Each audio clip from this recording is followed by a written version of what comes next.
Hi viewers, இன்னைக்கான வீடியோவில் என்ன நடக்கலாம்னு சொல்லிட்டு பார்க்கலாம். வீடியோக்குள்ளே போகிறதுக்கு முன்னாடி நம்ம சேனலை லைக் அண்ட் சப்ஸ்கிரைப் பண்ணிவிட்டு கொஞ்சம் சப்போர்ட் பண்ணுங்கள். வாங்க இப்போ வீடியோக்குள்ளே போகலாம். எபிசோட் செம்ம இன்ட்ரெஸ்டிங்காக போய்கிட்டு இருக்கு. ரித்திகா உதய பெருமாள் இந்திராணி கிட்ட பேசுகிறத ஒட்டி கேட்டுருவாங்க. இந்திராணி, நாளைக்கு நம்மளுக்கு பெரிய ப்ராஜெக்ட் கையில் வரப்போகுது, அதுக்காக நீ சீக்கிரமாக 7 மணிக்கு கிளம்பி போகணும் அப்படின்னு சொல்லிடுற.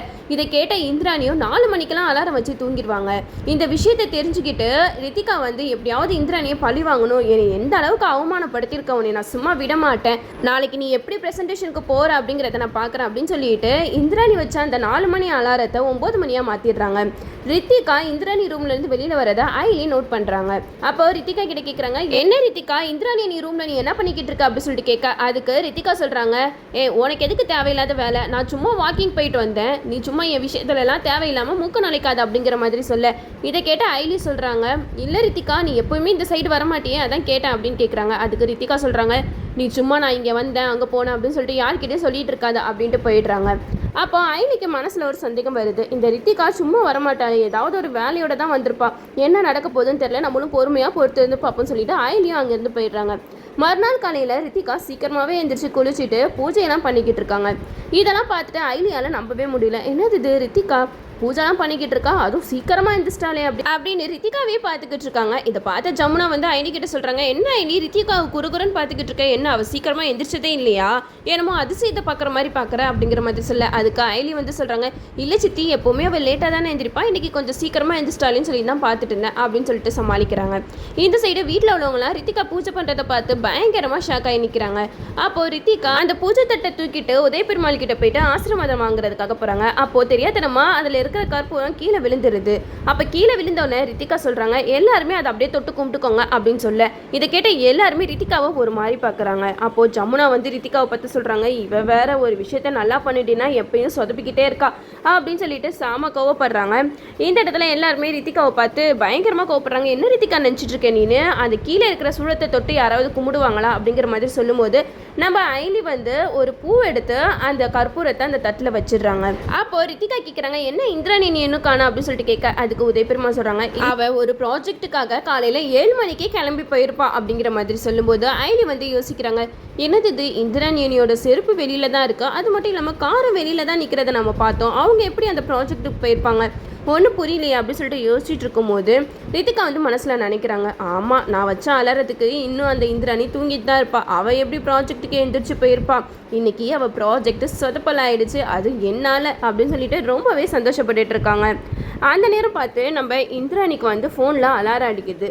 அலாரம் அடித்த சவுண்டு கேட்டு இந்திராணி எந்திரிச்சு பார்க்குறாங்க. அப்போ பார்த்தா மணி 9 மணி.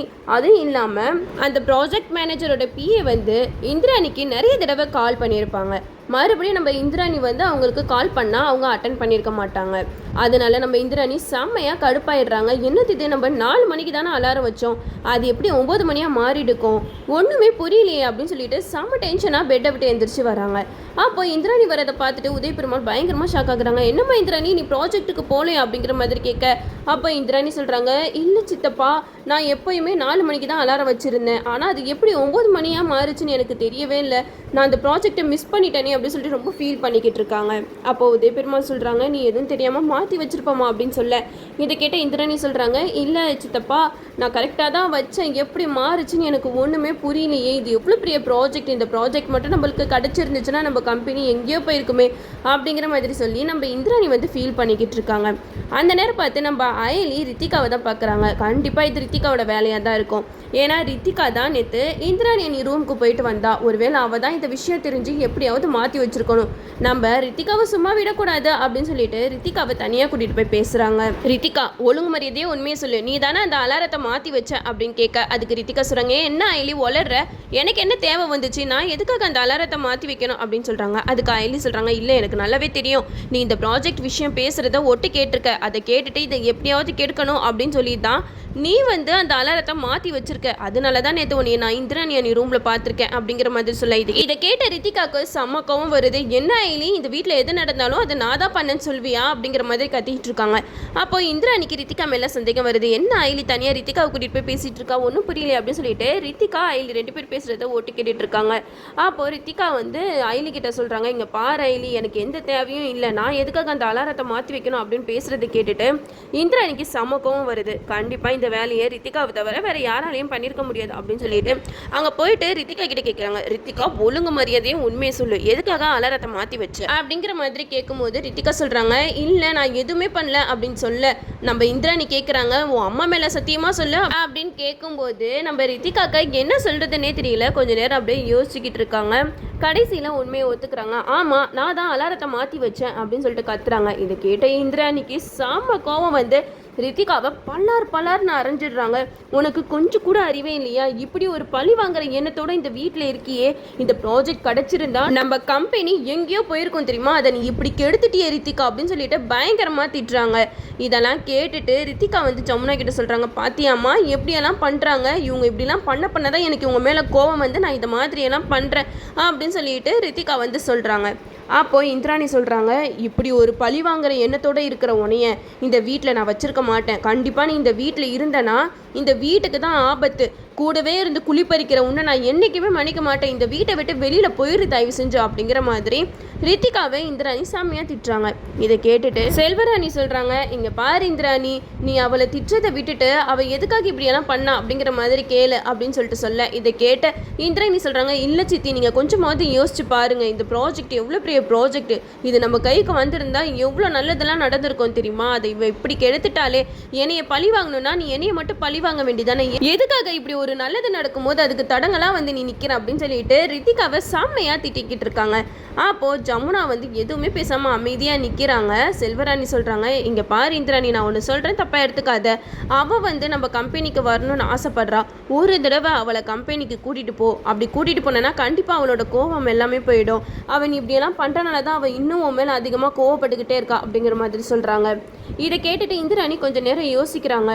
நான் எவ்வளவோ பொறுத்து போயிட்டேன், இதுக்கு மேலே என்னால் பொறுமையாக இருக்க முடியல, ஒரு தடவையும் ரித்திகா பண்ணுற தப்ப மன்னிச்சு விட்டுக்கிட்டே இருக்கேன், அவள் செய்கிறதெல்லாம் நான் எந்த அளவுக்கு பொறுத்து போயிருக்கேன்னு உங்கள் யாருக்காவது தெரியுமா, ஆனால் இந்த வாட்டி ரித்திகா பண்ணது பெரிய தப்பு அப்படின்னு சொல்லிட்டு இந்திராணி வந்து எல்லாருக்கிட்டையும் சொல்கிறாங்க. அதுக்கு செல்வராணி சொல்கிறாங்க, இந்த ஒரு தடவை மன்னிச்சு விட்டுருமா, இனிமேட்டு அவள் எந்த தப்பும் பண்ணாத மாதிரி நாங்கள் பார்த்துக்குறோம் அப்படிங்கிற மாதிரி சொல்ல இதை கேட்ட இந்திராணி சொல்கிறாங்க, இனிமேட்டு இவன் எந்த தப்பும் பண்ணாமல் இருந்தால் மட்டும்தான் இந்த வீட்டில் அவளுக்கு இடம், இதுக்கப்புறம் அவள் ஏதாவது பண்ணுனா அதுக்கப்புறம் நான் இந்திராணியாகவே இருக்க மாட்டேன் அப்படின்னு சொல்லிட்டு இந்திராணி பயங்கரமாக திட்டுறாங்க. அப்போ செல்வராணி சொல்கிறாங்க, அவள் ஆசைப்படுற மாதிரி அவளை ஒரே ஒரு தடவை உன்னோட கம்பெனிக்கு கூட்டிகிட்டு போ அப்படிங்கிற மாதிரி சொல்லும்போது இந்திராணியும் சரி நான் ஒரு தடவை கம்பெனி கூட்டிகிட்டு போகிறேன் அப்படின்னு சொல்லிட்டு அதுக்கு ஒத்துக்கிறாங்க.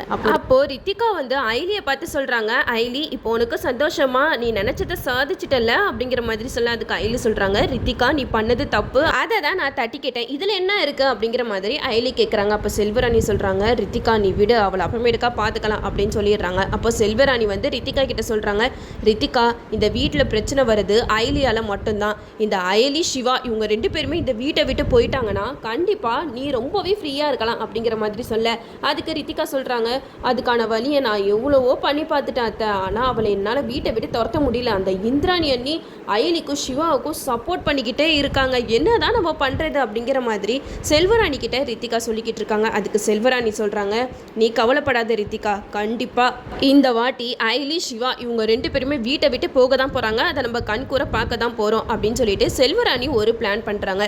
ஒரு பத்திரத்தை ரெடி பண்ணுறாங்க. அந்த பத்திரத்தில் உதய பெருமாள் வந்து சிவாவுக்கு பாதி சொத்தை எழுதி கொடுக்குற மாதிரி அந்த பத்திரத்தில் எழுதிட்டு சிவா மூலமாக அந்த பத்திரத்தில் சைன் போட வைக்கிற மாதிரி வச்சு அந்த நேரம் பார்த்து சிவா ஐலி இவங்க 2 பேர் மேலேயும் பொய்யான பழியை போட்டு வீட்டை விட்டு துரத்தலாம் அப்படின்னு சொல்லிட்டு பிளான் பண்ணிக்கிட்டு இருக்காங்க.